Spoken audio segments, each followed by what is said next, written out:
This is a show about facing fear, unlocking courage, and taking action. Courage isn't necessarily a daunting thing.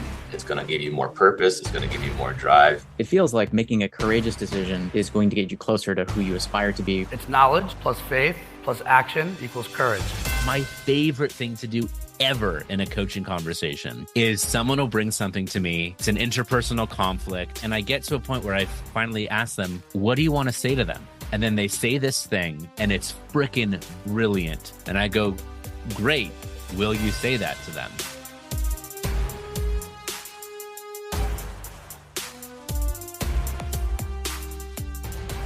I can only imagine being so excited to get a new job. And you can feel that excitement when you're like, this is my new life is beginning. Mm-hmm. We've all felt that. And then you jump into your new job to learn that 1,000 people are let go on the day.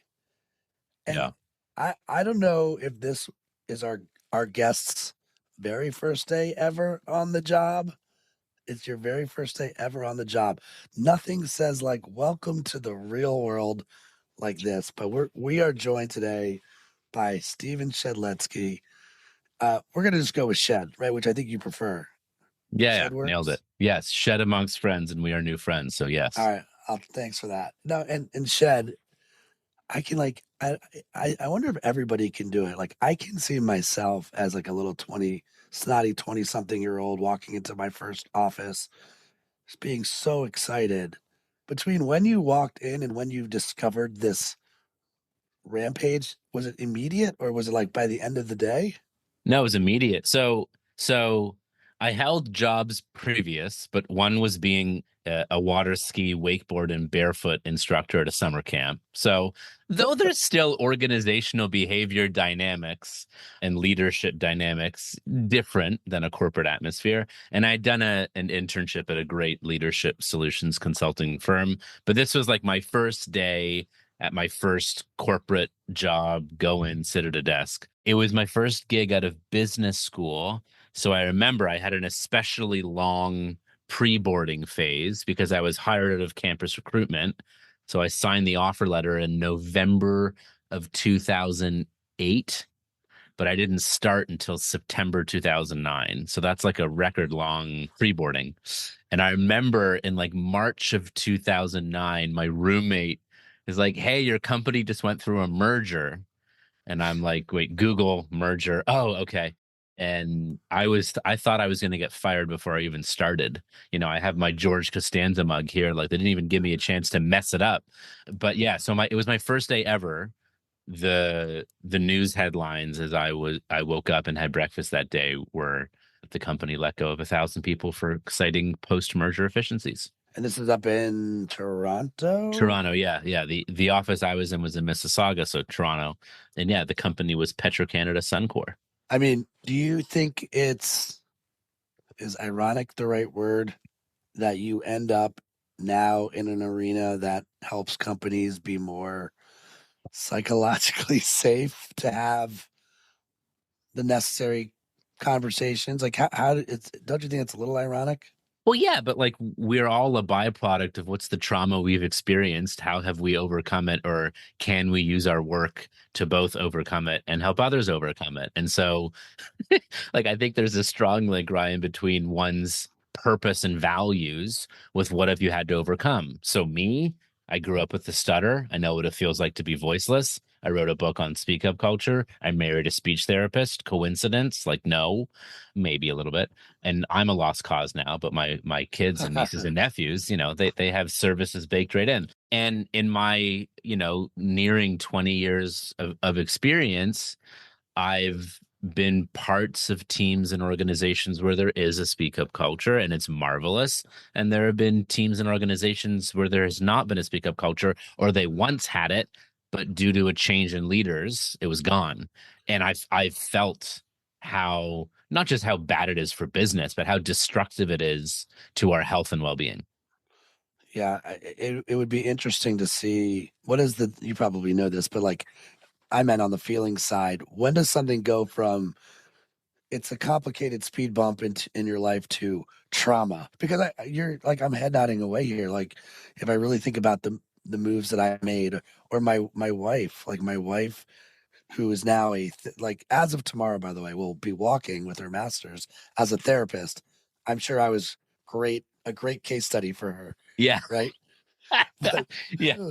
That's but awesome. like all of it is kind of like, oh, it's trauma that needs to be dealt with along the way. And the decisions that when I think back to the work that I've done in the past to here, it does feel like maybe we should write Who Moved My Trauma. This will be Yeah, that's awesome. the book we work on together. It's but I think like I lean into Susan David's work with emotional agility that emotions are data, pain is data, trauma is data, fear is data, and talk about the link between fear and courage. Like we wouldn't have courage if it weren't for fear. And the goal, by the way, is not fearlessness. That's insanity. Fear Yeah. is data. And so, I think psychological pain is and psychological trauma is what of my values that are core to who I am, what are being pushed, and then how can I make decisions that can align. How do you help people kind of get like right to it when they need a mirror? Like you want to give them enough for them to come to it. When you work with leaders, and maybe I should take a step back, Shed, first and go, how did Shed get here? So let's do that first. Yeah. Because Okay. you've had such a cool career from other than the part where you survived 1,000, right? Yeah, Which yeah. I'm sure was also a good learning experience. Can you talk about the rock skipping across the ponds on how Shed got to here today? Sure. And then let's talk about the mirror conversation as well, because that's Yeah. you can lead a horse to water. You can also force them to drown in the trough, but we'll talk about that later. So yeah, I mean, grew up, born and raised in Toronto. If you go back a generation or two, my grandfather was a Holocaust survivor, which was a huge inspiration to me. He was an entrepreneur through and through, grew up in a family of butchers.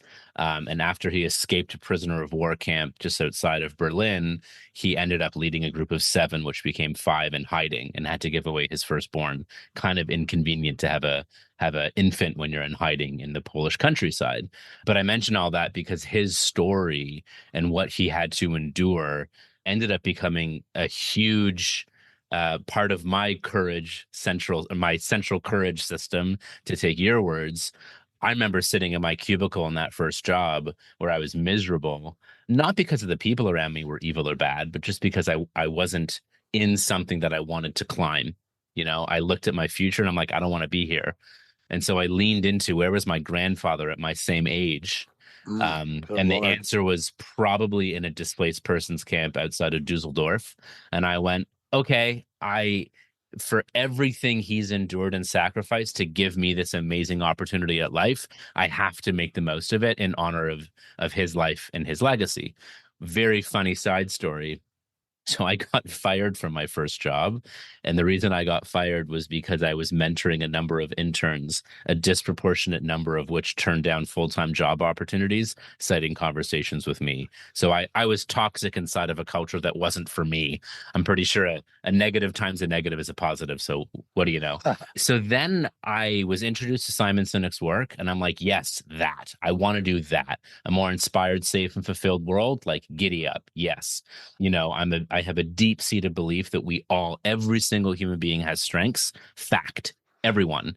And if we use those strengths to contribute towards something bigger than ourselves that we care about, fulfillment. Not just happiness. Happiness is fleeting. Fulfillment. You can be unhappy in a moment, but fulfilled, right? And so I became obsessed with Simon's work. I went to a conference. This would have been in the fall of 2010 to hear Malcolm Gladwell speak. And unbeknownst to me, Simon spoke just before him. And like that's my boy. I was already writing golden circles on napkins and explaining the why to anyone who would listen. So right time, right place. I met Simon at that event, began an email relationship with him, which then transformed to his team. I had a quick stint at Ernst & Young doing people and change management consulting, which was good. I learned a lot. I tried to implement Simon's ideas there to help create a more engaged millennial workforce. And they said, maybe 2 years. And I went, see you later. Yeah. ironically, when I quit that job, my grandfather, who would have been 95 or 96 at the time, called me and in his thick Polish accent said, what are you doing? Do you realize how much I sacrificed in my life to give? Like, what are you doing quitting another good job? Do you realize everything I've done in my life to sacrifice? And I went, we called him Zadie. I said, Zadie, I did this because of you. You were an entrepreneur for your entire life. I need to work for myself. Like, I'm following in your footsteps. And that shut him up real quick. And he said, fine, just don't sell drugs. And I'm very happy to report that I haven't done that yet. So yeah, so This then I concludes, joined. this concludes our podcast, right? Yeah, very, very good. Mic drop. Hey, Shed, one thing that's cool, I really like the idea of helping people create their version of a timestamp. Like when you went and looked at your grandfather, at what age he was at, because I think we don't mean to do it.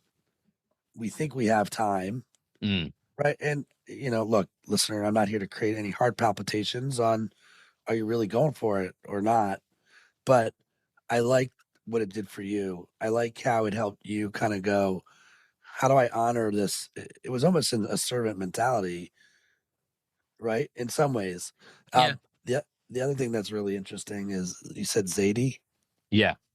So my dad's middle name is Zal. I'll call him Zal.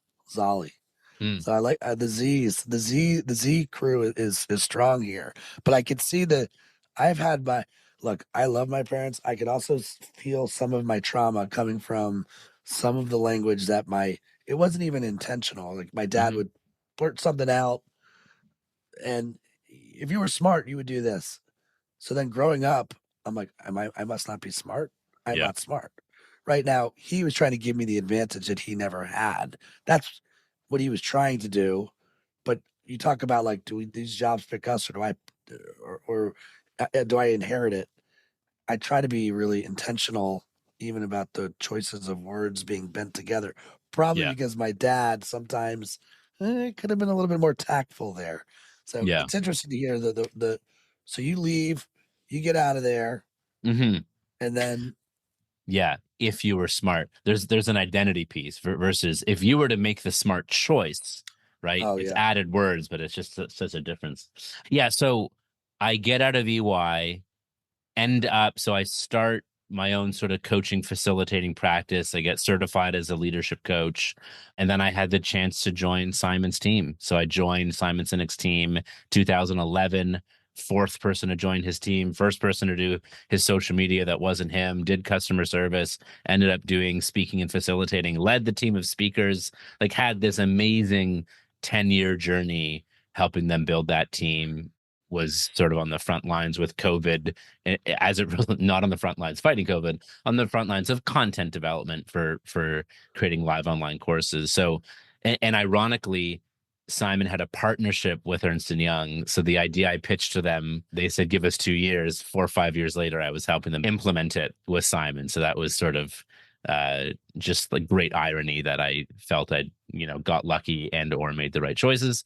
But yeah, it was on Simon's team for 10 years. I still do a little bit of work with them as an associate, but wrote my book, Speak Up Culture, which came out last October 2023. Awesome. Congrats. And been having fun finding as many ways as possible to help leaders lead better and to make it safe and worth it for people to speak up. I mean, from 11 to 23 is kind of a lot. Like there's a decade in between that. I'm curious, what was the hardest part to get to? Was it just sit down and write the book, or was it, I guess there was a pandemic, right? Let's call it what it is. Right. But like, what do you think it was?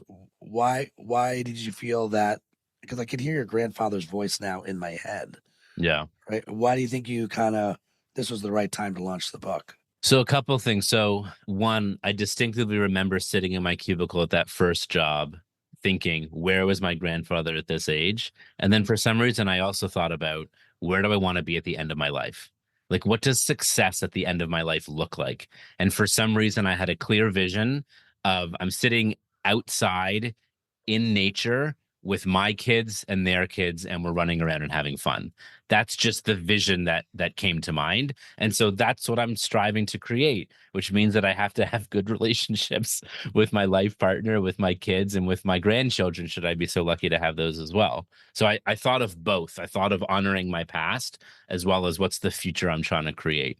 And it's beautiful because I will look at what my dad has now, and he very much has that vision. So I have a set of footsteps I can follow, which I feel very, very fortunate to have. So a couple of things. So one, joining Simon's team was really interesting because the first 2 or so years that I was on the team, I was doing customer service. So I was in email and Zendesk hell, doing things that were important to the business, but weren't aligned with my strengths. Now they needed someone to do it, and it's not like we had this huge team. So the first couple of years on that team, I felt unfulfilled as part of the fulfillment company. And that was really interesting. And fortunately, I just sort of decided to pay my dues, even though I hated that term, and said, well, I can either leave or I can just own the room that I'm in. And I made the decision to own the room that I was in, and it ended up creating so many amazing opportunities that came to life on that team. And then, working for such a prolific author and being on stages sharing his message, I was often asked, "Hey, Shed, when are you going to write a book of your own?" And my response was, I knew I wanted to write my grandfather's story at some point. So I will write his memoir, just because it's a story that you can't make up. It's just ridiculous and inspiring. But I never thought I had a business book in me. And my response to that question would always be if and when I ever come across something worth writing about. And then through the pandemic, with the rise of psychological safety being so important, I became fascinated with the topic of psychological safety, especially when so many businesses and organizations and leaders were going through such drastic change. And some organizations were wearing it well, and most organizations were wearing it quite awfully. And so I became fascinated with psychological safety. I don't like the term because it's very academic. It's quite clunky, and it doesn't say what, the label on the box doesn't match the ingredients. Mm-hmm. And so I leaned into good old Zig Ziglar. People don't buy drills, they buy holes. And so if the drill is psychological safety, the hole is a speak up culture. But as I delved into it more, the two components of a speak up culture are, yes, is it psychologically safe? But the other is there a perception of impact? Is it worth it? Because I could feel psychologically safe to have a confrontation with you, right? And it goes well, but nothing changes. And then I could feel safe to have a confrontation and try to create a change, and nothing changes. How many times do I go back to a safe but dry well before futility or apathy sets in, right? So it's both these two questions of, is it safe to speak up, and is it worth it? Yeah, and I'm recalling your XY axis of, right, fear to safety and then apathy to impact, I think is what it is, right? Yeah. Right, high safety, low impact, high safety, high impact. Then I think you had this can lead to one of them leads to whistleblowing, which is low safety, high impact. Is that right? Yeah. Bingo. Yeah. Low safety, high impact is where it doesn't feel safe to speak up, but the stakes are so high. Insert Boeing. Okay. Yeah. I feel like I'm not doing a good job of painting this XY. So again, I like how you took this. Is it safe? Is it worth it? And maybe it's just simple as not lying to yourself on, am I in a place where I genuinely have permission to make impact? Yeah. Yes. Yeah. It's agency. It's, do I feel like I have the ability, either in my role, whatever rank you're in, to influence decisions for the better in your own mind's eye? I think we're aligned, because you're on your journey and I'm on mine. Mm-hmm. I didn't think that I really thought when I started out, a lot of this was let me share the journey that I've been on. I went and listened. It's not, go back to my dad's comment. It's not that I'm smart. I interviewed all these smart people, and let me tell you what I learned from these smart people, right? Yeah. My own shit. Yeah. My own, who moved my trauma, right? Yeah. Right. So, but I do now realize that often my job is to let's have the hard conversation that we're afraid to have, that no one wants to have, that almost everybody knows needs to happen. They've had it with themselves, but Hmm. it hasn't become a shared conversation yet, and Yeah. they're losing a lot of time because of it. So I think to your point about where this would fall into your quadrants of low safety, low impact, it's almost always easier to outsource something like this to guys like us to come in and acknowledge this is probably the combo that needs to happen. But that's all having the combo to your point is different than is the company ready to receive the medicine or the vitamin Yeah. and what will happen? Like in your mind, what percent of companies do you think are open-minded to change when they have these conversations? Like you've seen a lot of companies, and this is also back with Simon's team. Like maybe the leader's willing, but the company isn't there.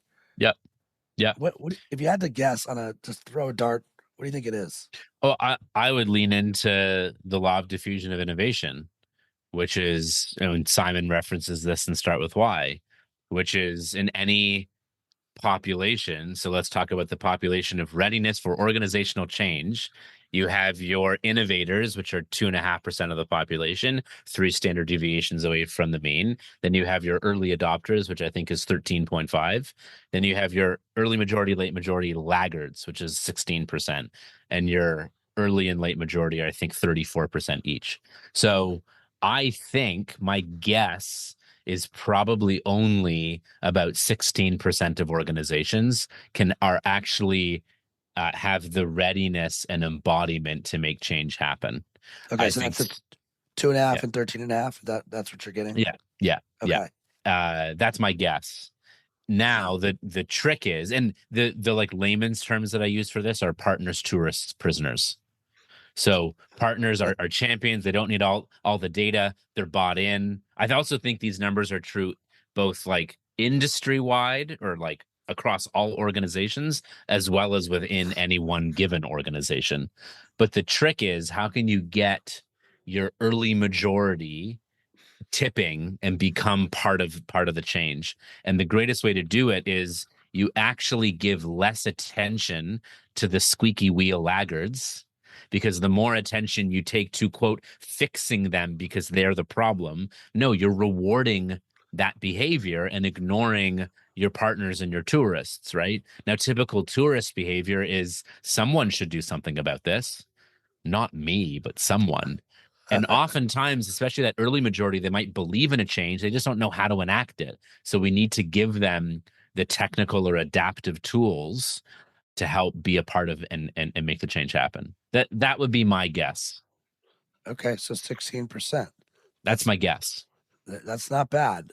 I also wonder if that's you're hired by the 2.5% to win over the other 13.5%. Maybe, Ish, yeah. right? I mean, yeah, maybe. So one of the things that I've looked at, and I like the separation of the 2.5% as the innovators. So when I studied, I always talk about the brave, the bullish, and the brainiac. And the brainiac is what I knew the least about as a television radio major. So I don't know if I could have gone deeper, but I always sort of chalked it up to they said 5% are fighters, 95 are freeze and flight, right? That meant to me 95% are warriors, 5% are your true warriors. It meant 95% of companies are rooted in fear, 5% are rooted in courage. It means 95% of companies are in preservation mode, 5% are in liberation mode. So like I just, one of my little weekly doses of courage is like I fight for the 5%. Like I that's where my focus is on the 5%. And Mhm. just trying to be a friend and an ally because it's hard enough as it is already to like for that person to go on the lonely journey that sometimes it feels. Are you buying this? Are you liking this? Yes, yes. I mean, but so some of the reflections I'm having, because I love it. This conversation is having me think of so many things. I'm taking notes, so Yeah. I see if we could actually cover them all. So I think the very construct of the role that we have, I think it's both personality as well as what's the brine in the pickle jar, right? Mm. Because that's culture. the brine can dictate if the people are more courageous or not. So a couple things. I mean, one, folks who feel like they have less to lose, whether that's through self-efficacy, like they just believe that they're worthy, or they're older or have a pension. Like Ed Pearson, who was the first most prominent person to whistleblow at Boeing, had a pension from the US Navy. He was 5 years away from retirement anyway. He had less to lose than a 30 or 35-year-old engineer who had a mortgage and mouths to feed. So one is, I think courage can be relevant both on personality and where someone is in their life and career. Like, why is it that second-term presidents think of their legacy and not first-term presidents? Well, they can't get elected for a third term unless someone changes that. The other thing, so some of my favorite conversations to have, I think what you're referencing to as well, are these coaching conversations where we can show someone that they're getting in their own way and just shine a mirror. Or my favorite thing to do ever in a coaching conversation is someone will bring something to me and it's an interpersonal conflict, or this team or that, they're just not getting it. And I get to a point where I finally ask them, what do you want to say to them? And then they say this thing and it's freaking brilliant and on point. And I make sure I write it down and I go, great. Will you say that to them? And oftentimes they'll go, I have no idea what I just said, because it comes from their limbic brain. And I went, well, I have it right here. Right. So oftentimes people know exactly what to say. They've said it to their coach, to their life partner, to their peers, their colleagues, their YPO group, whatever the heck it is. It's just, how do you then design I care for you, I care about this organization, and because of those two things, I'm willing to embrace the discomfort and courage to have this conversation that's going to lead us to the better outcome. I don't know what that is yet, but it's worth the risk and fear for us to have that conversation, I hope. In the spirit of two metaphor guys walk into a bar, right? Yeah. Did you brand that sort of appetizer, first inning, that sort of like safe? Because I think there's something really nice about, like you just said, exactly the right combination of words. And you're so afraid to have that conversation, and we're all losing time because of it. And if you don't say it, you're going to get even more frustrated. But it's like the little first lily pad. It's like the safe bubble wrapped lily pad that needs to happen, that is rooted. And sorry, folks, it is what it is. Like I liked your word better. I was going to say it's rooted in love. It's rooted in genuine care. Like both sides care. So like, do you have what's your language to describe sort of the hop before the skip? I don't know what it is. Well, you're saying what, to like rehearse that conversation before having the conversation, or what are you saying? I think that people, what I take away from this is not that people have exactly precisely the thing they need to say. That there's a process that they need help following, which is the first step. Which is the first step before they deliver what they actually want to say, that this is rooted in a good place. It's because I care and you care. And it'd be interesting to brand that step. So, okay, a couple things. So one is, I feel as though I genuinely care. I make up the story that you care too. They may not. I like that. I like that. Then there's a coaching process that I was learned called process coaching, where you actually must dip in to the discomfort before you can transform up. Like the only way out or the only way up is through. And so it's that, like, it's let's say you and I start working on a project together and it's like something's just not clicking or working. Do I avoid it and build, as my colleague Leanne Davey calls, conflict debt, and then all of a sudden it just blows up? Or I'm like, hey, Ryan, like, I know we're coming from the same place here, but I don't know if it's because we're bi-coastal, because we're not working I don't know what it is, but I'm sensing a this. But yet I know we both care. Can we dive into what's going on so we can transcend to a better place? Yeah, that brand all that On it. Right. on it. But no, but you know, that whole fear courage thing is like, that's our whole business. It's like, and I couldn't agree more with you. I've met people, I want to be careful here because I honor their language too, Hmm. that are like fearless creative. I'm like, no, I'm not, no fearless. Like, I've got to cross out Fearful. less, fear more. Yeah, fear Yeah. more, right? Like, this is Jedi stuff. Let's go find the largest fear that needs to be addressed, and then Yeah. try to shrink that fear down, and we'll all be better if we're fear hunters, basically. Um, Yes. you have these 5 core beliefs, and where I thought we were going, uh, there's times when, if before I had clarity on my values, Hmm. I could feel myself sad or mad in scenarios. Now I know, oh, this behavior is just a violation of a value that's been declared or undeclared. That's all this is. Like, Hmm. right. And it's almost now less emotional because I have so much clarity of the values. But I'm curious for you, and I'd love for you to share your values. You mentioned one of them already about the differences between fulfillment and happiness, and I don't mean to jump the shark on it. That's But all good. do you feel like this is who you are today? Do you feel like you can't not be with Simon as long as you're with Simon? And these were developed from that experience? Or do you think it's truly an amalgamation of just, this is Shed? This is like all of Shed growing into who I am right now. I mean, I definitely, so much of my development, I mean, I attribute so much of my learning and growth from those 10 plus and ongoing years that I've been part of Simon's team and in that ecosystem hugely.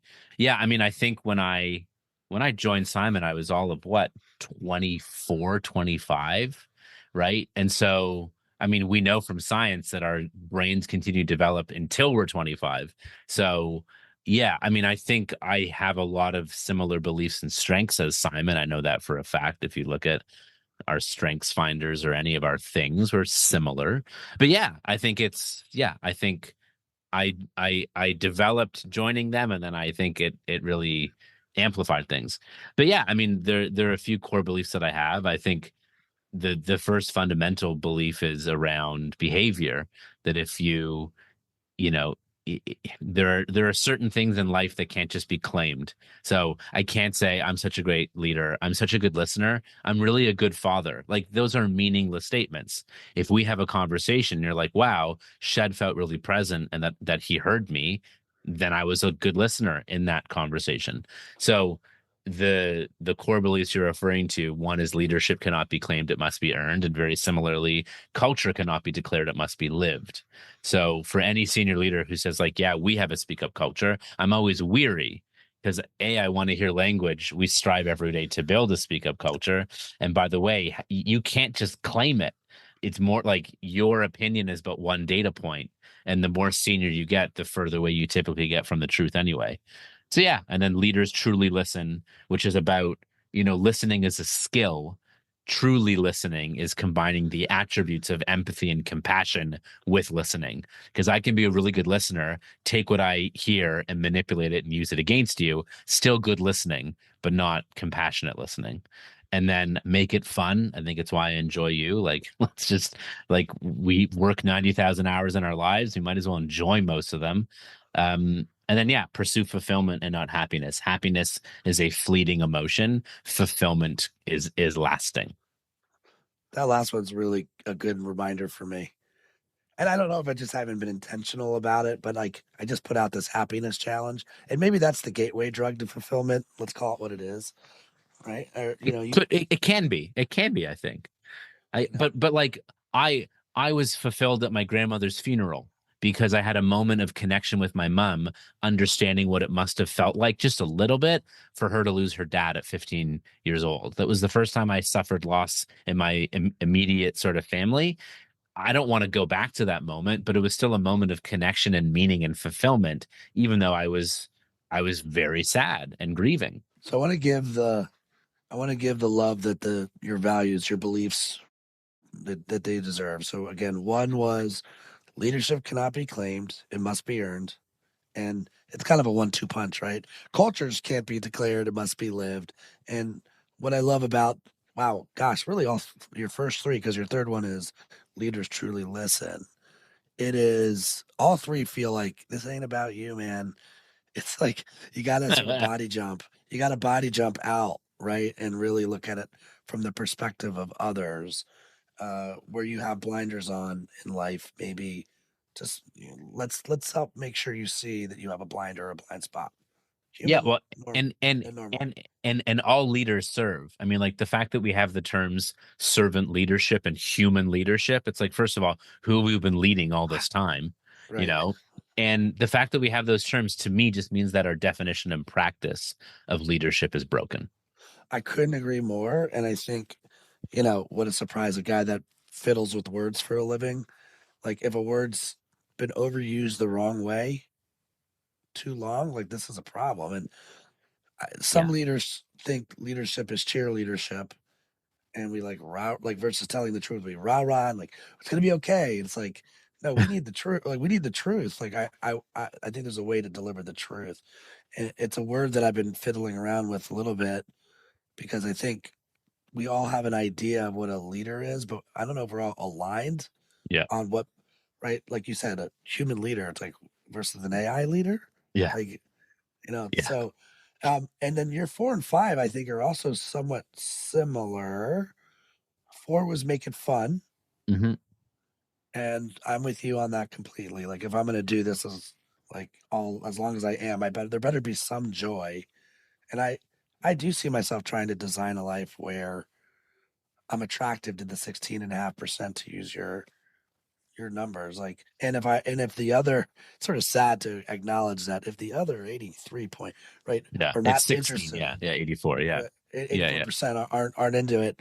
I'm at peace with that too. If the 16% are my people and there's energy that's being gained in both directions and I can help them so down. And that probably leads to number 5, which is your personal pursuit fulfillment, not happiness, right? Hmm. Which is, Hmm. are you fulfilled in your work? Maybe there's a good question for you. One, do you feel fulfilled in your work? Do I? Yeah. Yes, there are. So I describe myself as an accidental entrepreneur. I've always, I've always been intrapreneurial. I've always been entrepreneurial, but I never like intended or had this goal of being a business owner. And so now I am. And I also deeply value team and teamwork. I know that as human beings, as individuals, we only have so much capability and we have places where we're strong and places where we're limited and weak. So I would say that yes, I'm fulfilled. And yet there are still some things that I have to do because no one else is going to do them for us to lead and run a business. So there are certain aspects of building a business that I don't enjoy, but I know that they are fundamental. And absent of being able to have somebody else do them, we just do them until we find a different or better way. Are you familiar with National Conflict Resolution Center, NCRC? No. Okay. I mean, you kind of get the spiel though. Like it's right. And one of the things that I learned from this group was that the world is as big or small as your largest problem. Right. So if I have a conflict with someone at work and it's just like I haven't had I'm not working with someone like you that can put the mirror up, then guess what? Like I just can't shake this person. I'm in the ring with them. It's not even 15 rounds. It feels like it's never ending. So in the spirit of like creating a speak up culture, Hmm. let's say a listener right now is feeling a little bit of this anxiety. Yeah. Like what can they do? Like give us a simple tool they can do to make it safe for their people to speak up. Yeah. So when you think of organizational change as I have to change everything, it's overwhelming. But if you think of what are the little things that I can do to change this little corner or this team or this one meeting, this interaction. So a speak up culture is where it's safe and worth it to speak up. The two actions to create a speak up culture are a virtuous cycle between encourage folks to speak up and then reward them when they do. and reward them, especially when they bring bad news or hard things to hear or a dissenting point of view. That's when it's most important. So encourage means, I have the mindset that a speak up culture is worth it and leads to better outcomes. If I don't yet have that, that's going to be a problem. I can act my way into new thinking through following some scripts, like, what do you see, team? And then STF Ewing. But yeah, encourages is a belief that you want to hear from people's voice and point of view. Asking open-ended questions, silence, curiosity. My favorite encourage story is Ben Berman, who's an aviation safety expert and who also still flies for United to this day. And he says every time he flies, he's the most senior person on the flight crew. He says to his crew, I've never flown a perfect flight and today's no exception. I need to know what you see. That's a wonderful example of encourage, right? Reward is not necessarily extrinsic, though it might lead to extrinsic rewards in time with repeated behavior, but it's not necessarily a pay raise, a bonus, a promotion, or a statue made in one's honor in front of the corporate offices. Reward is more intrinsic. Thank you, Ryan. That must have taken courage to share. Keep doing it. I don't yet see what you see. Can you share more? That's a reward, right? We didn't implement your idea, but here's why. That's a reward, and rewarding people also in intrinsic ways that are meaningful to them, using appreciation or love languages is a great thing to lean into as a tool there. So those are the two things. So if you leave this conversation being like, all right, speak up culture makes sense, want to do it. How do I do it? Encourage folks to speak up, reward them when they do, especially when they bring that hard stuff to hear, and it ripples. Like if I speak up with you and it goes well, guess what? People can tell based on my body language and what I share with them. And the same is true on the opposite side. I love this. I was taking notes over here. Is it safe? Is it worth it? And encourage. And well, I love that courage is an encourage. Yay. Yeah. Okay. I had to not had to Yeah. go there. And then and then reward. And I even liked your commentary on an intrinsic. Right. And I'm sure the more you reward, the more people feel it's worth it too. Right. It feels safer and it feels that it is worth it. But have you ever studied or know anybody who studied word count, percentages of word count in a meeting on how many words the leader should say versus, because I can tell you, I'm now going back to your comment, Shed, also about there's things I have to do as a business owner Yeah. that I feel less fulfilled on. But a data point that I've recognized that we're growing and we're going in the right direction, like my early days of Courageous, you get 92% of my words. That's a lot of words. And I'm actually I'm watering down every word I use because of it. Now, thankfully, I've got some real smart people around me. I'm back to that smart thing, right? Yeah. Yeah. You might get 33% of my words, and you're here. Have you ever run into any data on word count? Not necessarily word count, but I do have some thoughts on this. So one is it's contextual. It's always based on context. So there are some moments where, as the leader, it's on you to speak up and talk about the vision or talk about the right thing, or if a value is being violated. Like there are certain moments where it is appropriate for you to use disproportionate numbers of words, but it better be well guided in what's going on and how people feel.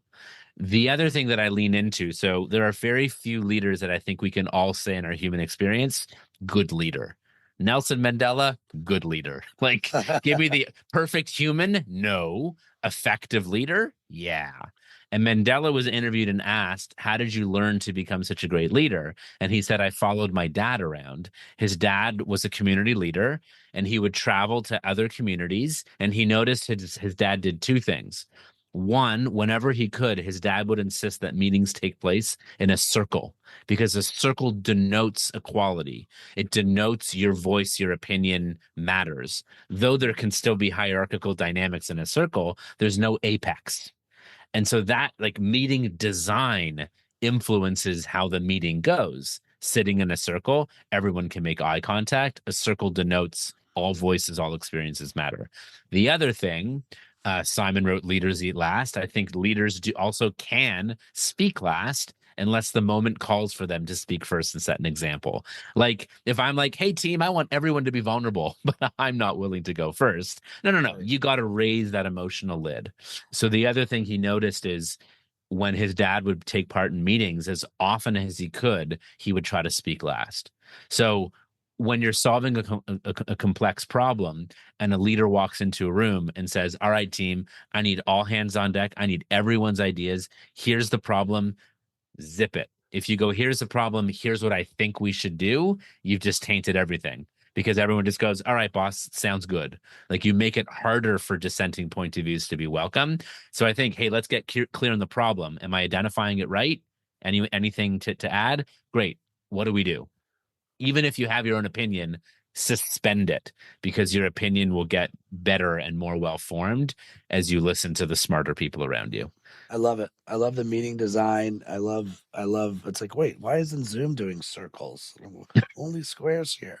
Yeah. But and I love the having the discipline and creating space for others to speak up and share their point of view, even when it's hard. Mhm. Shed, is there a question that I didn't ask that I probably should have asked you? Or is there a comment that you're like, I want to make sure that people walk away with this point? I would say the one thing that I would share is I alluded to one piece of this, but I'll add another. So one is the more senior you typically get in an organization, the further away you get from the truth. And it's biological. We are biologically wired to offer our authoritative figures deference. It's just how we're wired. And couple that with a dynamic that as a leader, especially if you're in that title, your whisper is a shout and your tiptoes are stomps. And so you have to know that the more senior you get, the more people are going to kiss your ass and the more people are going to lie to you. Sorry, that's just the way it is. And so you need to work especially hard to make it safe and worth it for people to speak up, encourage people to speak up, and reward them when they do. You know, I think of the sort of famous Alan Mulally story when he took over at Ford and the company was going bankrupt. Previous leadership was more tyrannic, and everyone was saying to him on his immediate leadership team, everything's green, everything's red. And he's like, everything's green, everything's on track and going up and to the right. And he's like, no, they're not. He said, either you're lying to me, your people are lying to you, or you're lying to yourselves. We need to embrace more truth telling if we're going to get out of this. And one guy, Mark Fields, who became Mullally's successor, finally said, I got a problem here.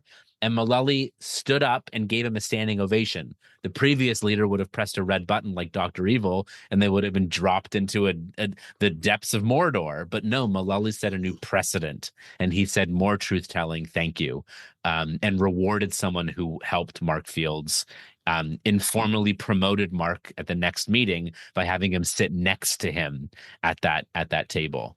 So, yeah, whispers a shout, tiptoes are stomps. And what you say and do bears more weight because of the position that you hold. We've been kicking it here with Stephen Shedletzky, or Shed. His book, Speak Up Culture, When Leaders Truly Listen, People Step Up, is available on Amazon. I'm sure other places too. It's not even out a year yet, guys. Check this book out. Shed, I've taken a ton of notes. Thank you so much for coming on the show and sharing. I love your style. Yeah, I'm all for humor. I'm all for take my work seriously. I don't take myself that seriously. So it's like a little bit of simpatico here. Where else can people track you if they want to hunt you down and connect with you? Where should they go? Yeah, and I'll give a shout out to our mutual friend Nikki Llewellyn Gregory, who introduced us. Thanks, Nikki. You were right. Really enjoyed jamming with you and Ryan, and more to come. For those who want to learn more, you can go to speakupculture.com or shedinspires.com. And for the time being, and the all 8 billion or so folks who are on this fine earth, I'm the only one, I think, named Stephen Shedletzky. So all you handfuls of Shedletzkys out there, choose wisely as you name your children. But if you Google me, you will find me. I'm most active on LinkedIn. All right, Shed. Thanks for joining us, man. Be good. Thanks for tuning in to this episode of the Courageous Podcast. If you enjoy the show, don't forget to rate and review us on Apple Podcasts so more people can find us. See you again next week.